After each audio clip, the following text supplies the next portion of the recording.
Good morning, everyone, and welcome to another episode of Good Morning Soul. And today, I don't even know where to begin with today's episode. First off, I do kind of just want to get the groundwork. Want to say, hope you're all having a wonderful day. Hope I can bring some spirit into your life today. But I'm going to be doing another character study, and right off the bat, you might be like, "Is he doing what I think he's doing?" Yeah, I'm going to be doing a character study. As you guys know, these are my 10-minute podcasty things where I delve deep psychologically and in depth as I can about a character. But I'm going to be doing that about a Pokemon. And you guys, if you guys know me well enough, you know I'm super into Pokemon, one of my favorite franchises. Love Pokemon. That being said, at one point in time when I was doing my website, I don't know if you guys have seen that video yet, but I used to have a website, and I used to have a section on my website that was character reviews, which is basically kind of what I'm doing here. And at one point I was I'm gonna review every single Pokemon. And I've seen people do this. I've seen people do 𝘚𝘵𝘢𝘊𝘠𝘢, for instance. He reviewed the concept art of every single Pokemon, beginning to end. And I'm doing a super in-depth version of that here. And I'm not just doing concept art. I'm going to talk about everything I love about this character, everything I can describe. And sure, I'm probably not going to do every single Pokemon. Literally, I wrote down all my ideas for the 365 days of Good Morning Soul, and I have barely any of the Pokemon on here. There's so many more ideas I want to cover. But I'm open to doing more of this show after 365 days. It's just kind of where that's gonna be way down the pipe, and I need to see how I'm feeling after the first year.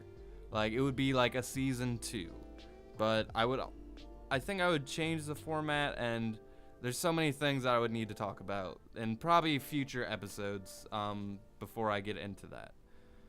But with Bulbasaur, the first Pokemon, number 1 in the Pokedex, what better place to start?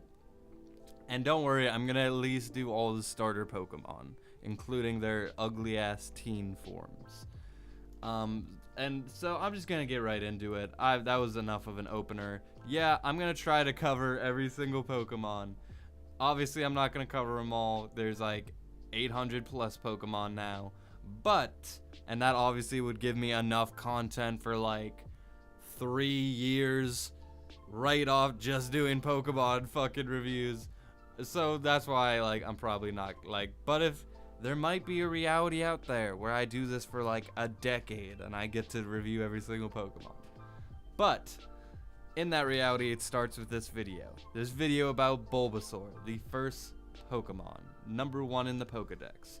And right off the bat, first off, big credentials to Bulbasaur being a part of this trio, being a part of this first real this huge concept that's been ingrained with kind of society and a lot of other cultures with just gaming culture in general. Bulbasaur is one of many Pokemon who everyone knows, who everyone you see Bulbasaur and you know what it is. Tons of art. Pokemon is one of the most milked franchises, one of the most very much how a Batman and all superheroes in general, Star Wars, how it's just on everything. It's spread out everything. If there's a product, it is attached to Pokemon, it is attached to Star Wars, it is attached to superhero licensing. But with Pokemon, it's such a better franchise for that because there's hundreds of different Pokemon. So there's hundreds of different even just the color scheme of Bulbasaur. You could have a cup with just Bulbasaur's color scheme and some leaves and shit. And have a Squirtle one with bubbles and a blue and yellow color scheme.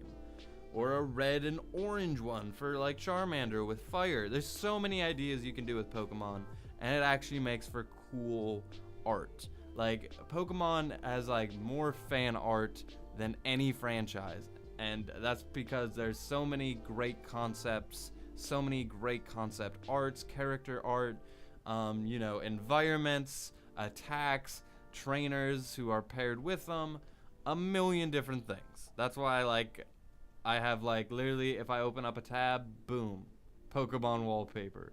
Yeah. So that's just, Bulbasaur gets huge fucking credentials for being a part of the original Pokemon, the original trio. That's like a big part of his character. And the original games, this was kind of like an unknown fact, but like people learned about it. Like, the original games would tell you that Bulbasaur was kind of like the best choice because he was the easy mode. There's no difficulty to Pokemon. It's, even today, you don't get to choose easy mode, medium mode, hard mode. But they made it so Bulbasaur, the first two gyms are rock and water. Bulbasaur is the best choice for those gyms. So it's kind of like Bulbasaur was playing on easy mode because he was kind of the most useful one to choose at the time. Obviously that fundamental has changed over time because they gotta switch up the gyms, they gotta switch up the stats, whatever. And here's some fun facts about Bulbasaur. He is 2 feet and 4 inches tall. He weighs 15.2 pounds. He is 87%, 80% of all Bulbasaurs are male. His Japanese name is 𝘊𝘩𝘢𝘳𝘢𝘤𝘕. His French name is Bulbasaur, and his German name is Bulbasaur. I hope I'm saying that right. And Gen 1, Gen 1, Day 1, OG right here, Bulbasaur. And his shiny form, he has a shiny form, it's literally just him all green. Bulbasaur, he's got this light green texture, but the seed on his back is it's a bright green, but it's green, whereas his he's a bluish green, his body. And he has these markings on his head and body. And literally what he is, he's a fucking dinosaur with a plant on its back. That's an interesting concept. I wouldn't ever think of that, but it's okay, we gotta make a grass Pokemon. Okay, well, let's have this flower idea. What a great idea. The 3 stages of this monster. One is a seed. The second one is the seed is beginning to open up, and the final form is literally this epic flower on top of this Pokemon. And it actually looks aesthetically pleasing, which I don't know how they did that. And then if you look at the fucking mega form, if you look at Mega Venusaur, he's got fucking tree branches. It's fucking hilarious. By the way, I'm not gonna do individual episodes about the mega forms because that's too many fucking videos. But anyway, Bulbasaur. Again, iconic just for what he is, what he means to the series. Sure, you could have 100 Pokemon in this slot and probably be just as much of a marketing thing, just as much of whatever Bulbasaur is to the rest of the world. But this is his slot. He owns it. He has a great fucking job. And he so many Pokemon trios, legendary dogs, legendary birds, the Hoenn trio. All of them, I go back and forth between my favorite. I can't choose a legendary bird. I can't choose a legendary dog. And I certainly can't fucking choose which of the 3 starters is my favorite, or their final forms, which is my favorite. I'm leaning on Charizard because that's everyone's obvious choice. But Bulbasaur, just as adorable as, Squirtle and Charmander. And if you watch the anime, I'm not obviously gonna go into the anime a whole lot because I only watched so many episodes, but he had a really fucking good episode. He had 2 really good episodes. His first one, we get introduced to Bulbasaur, and he is a protector. He is meant, throughout the whole show, he is the humble, level-headed motherfucker. He's introduced as this guy who protects these people, and Ash is I'ma catch you so you can't protect them anymore. But that, has its own life lesson. Pokemon is an underrated show. Bulbasaur, like, he is like the guardian. He is the like guardian of the forest.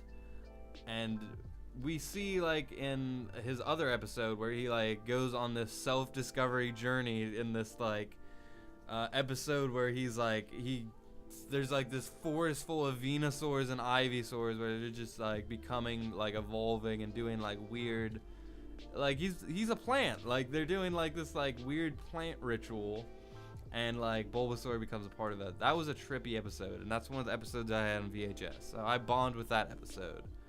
And just looking at Bulbasaur, like he's adorable, but at the same time, like all of these characters like can have like a little frown, a little like, you can always imagine like when they're at level 5 having like these early battles and they're like tackle, scratch, and it's like, oh, it's like this cute little form, like this cute little fight. Whereas later it's like solar beam, hyper beam, like hydro pump, these epic like fights.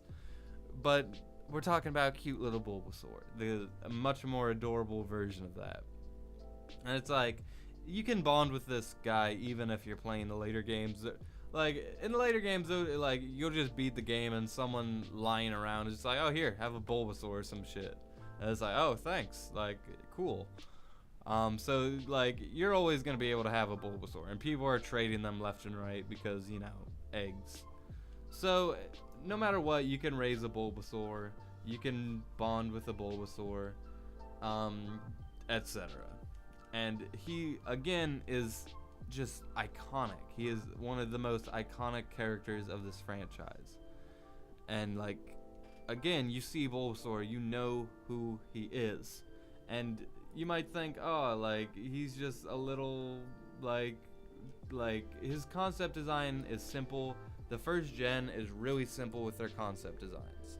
And that is honestly how Pokemon should be. They should be simple. They should be drawable, and, you know, just his Vine Whip. Like, the idea that, like, he can, like, use, like, he can't grab shit because he's on all fours, right? But his Vine Whip, like, I'm seeing this photo right here, like, he's holding up a Pokeball, and it's adorable, and his little Vine Whip thing, like, it's great. And there's the Bulbasaur that has, like, the hearts on his head. Like, so many, like, great little concepts people do, with this guy. He's adorable. And I think that's everything I can say about Bulbasaur. Like, I've gushed over him, but, like, if I were to rate, like, on it, should I do ratings for the Pokemon? I think I should. Out of 5, like, concept art, for the concept art, Bulbasaur gets a 4 out of 5. As a Pokemon, 5 out of 5. Bulbasaur, legendary. He is top tier Pokemon. Just look at him. Look at him. This little, like, he looks like he could also fuck some shit up. Like, I can see him doing some shit. And he had a great relationship in the anime. But anyway, those are all my thoughts on your boy, Bulbasaur. You know, and, you know, Ash didn't evolve it into a Venusaur because Bulbasaur is, like, the much more, like, loyal companion. Like, he is much more aesthetically pleasing, or appeasing. You know the word I'm trying to say, than, like, Ash throwing out, like, this big-ass Venusaur every time. But anyway, those are my thoughts on your boy, Bulbasaur. I don't want these to be too long. I do realize I just did a 15-minute podcast about a Pokemon. But there's a lot to say about Bulbasaur. Like, he is the boy. Anyway, thank you for listening, guys. I hope you guys will enjoy these Pokemon podcasts. There's not going to be too many of them, don't worry. But anyway, thank you for listening as always, and with that, I leave you.